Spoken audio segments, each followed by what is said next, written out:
जय माँ मरी आप सभी को। मरी माँ सदा सहाय। आज हम एक बहुत ही विशेष विषय में बात करने वाले हैं कि बिना आसन के साधना क्यों नहीं करनी चाहिए, साधना में आसन का क्या महत्व होता है और उसे किस तरीके से कीला जाता है, और अगर आप बिना आसन के साधना करते हैं तो उसके क्या दुष्परिणाम हो सकते हैं, या जाप करते हैं, मंत्र जाप करते हैं तो उसके क्या दुष्परिणाम हो सकते हैं। जैसा कि पहले भी कहा जा चुका है कि साधक अपनी साधना नंगी धरती पर यानी बिना आसन के नहीं कर सकता। इससे सिद्धि नहीं होती और सिद्धि में विलंब भी हो सकता है। साधक का जो मानसिक स्थिति है वो भी डिसबैलेंस हो सकता है।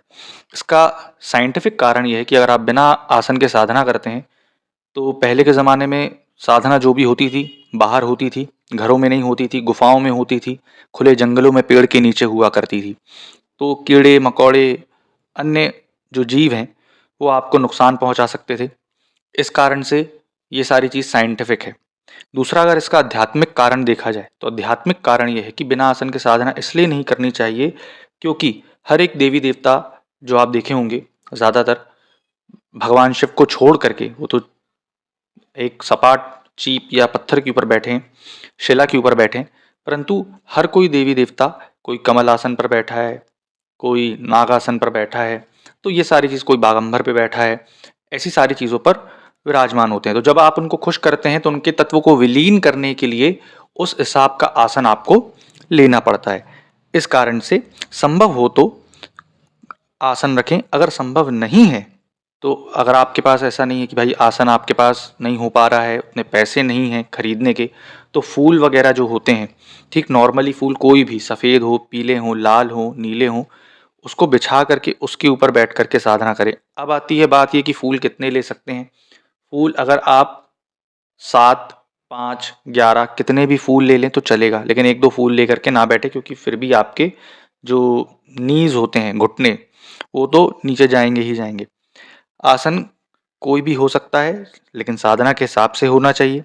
बिछाने से पहले आसन को धरती पर गोबर से लीपें। अगर आपके पास गोबर नहीं है तो गेरू से ज़रूर लीपें। अगर गेरू भी नहीं है तो सादे पानी से छींटे मारें और फिर उसे पोंछ करके फिर आसन लगाएं, क्योंकि मिट्टी को शुद्ध माना गया है, गोबर को शुद्ध माना गया है। पहले के ज़माने में तो लोग जवारे जब बोते थे तो छुई मिट्टी, गोबर अथवा गेरू, ये सारी चीज़ों को लगा करके ही लीपा जाता था। उसके ऊपर ही सोया जाता था, उसके ऊपर ही साधना की जाती थी, और सारा कुछ जितना भी होता था सब उसके ऊपर, भोजन पानी उनका सारी चीज़ होता है। फिर भी जो भी आसन बिछाना हो तो अपनी सुरक्षा के लिए, उपद्रवी शक्तियों से बचने के लिए आसन को कीलना, मतलब कीलक मंत्र बहुत ज़रूरी होता है। जैसा कि आपको पता है कि शाबर मंत्र बहुत सारे हैं आसन कीलने के, और मैंने भी शाबर मंत्र दिया है आसन कीलने का, स्वयं सिद्ध।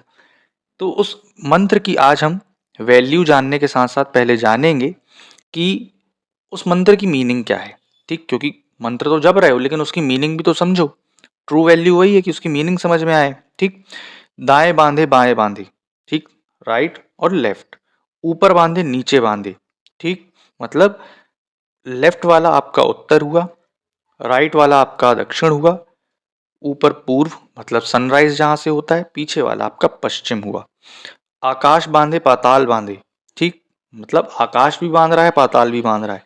आप बांधे चाप बांधे, चाप मतलब घेरा होता है। ठीक, आंख कान नाक बांधे, हाथ बांधे पांव बांधे, ठीक, शत्रु बांधे सार बांधे, गुरु की शक्ति मेरी भक्ति शरीर बांधे, फुरो मंत्र ईश्वरो आचा, ये मंत्र होता है उसका। ठीक, तो अब आ गया कि ये मंत्र तो आपने सीख लिया कि मंत्र ये होता है। इस प्रकार का मंत्र बोला जाए और चाकू से गोल घेरा लगाना चाहिए। ठीक, चाकू से 7 बार गोल घेरा लगा दो, या 3 बार गोल घेरा लगा दो, या 5 बार गोल घेरा लगा दो। अब आते हैं उसमें कि 7 बार, 3 बार, 5 बार गोल घेरा तो लगा दिया, लेकिन इसमें जब भी आप कोई साधना करें तो आंख बंद करके मंत्र जाप करें। जब तक साधना कंप्लीट नहीं हो रही है आंखें ना खोलें, इसका विशेष कर महत्व का ध्यान रखें, और उस घेरे को तोड़ करके नहीं जाएं। घेरे को अगर आप तोड़ करके गए, कितनी भी सात्विक साधना कर रहे हो, कितनी भी तामसिक साधना कर रहे हो, साधना खंडित हो जाएगी। तामसिक कर रहे हो तो आपको उसके बैकलैश मिलने लगेंगे, कुछ ना कुछ परेशानियां होने लगेंगी।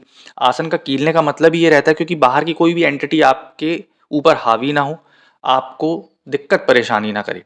ठीक, अब आप इसका महत्व पहले समझ लीजिए। अब है मेन कॉन्सेप्ट वीडियो का कि अगर आप माता काली का मंत्र पढ़ रहे हो तो उसके नीचे कितने पिशाच, भैरव, यक्षिणी, भूत, प्रेत, चुड़ैल, चंडाल, मशान, कितनी सारी एंटिटी है। ठीक, तो आपको तो सुप्रीम के पास जाना है, मतलब माँ काली के पास जाना है। तो आपको पहले इससे तो जूझना होगा ना। अब वही आपको आके पहले मार डालेंगे और वही आपको पहले मेंटली डिसेबल कर देंगे या फिजिकली डिसेबल कर देंगे, तो आप माँ काली से कैसे मिल पाएंगे। इस कारण से आसन कीला जाता है। तो आशा करूंगा आपको जानकारी पसंद आई होगी आसन के बारे में। जय माता मरी।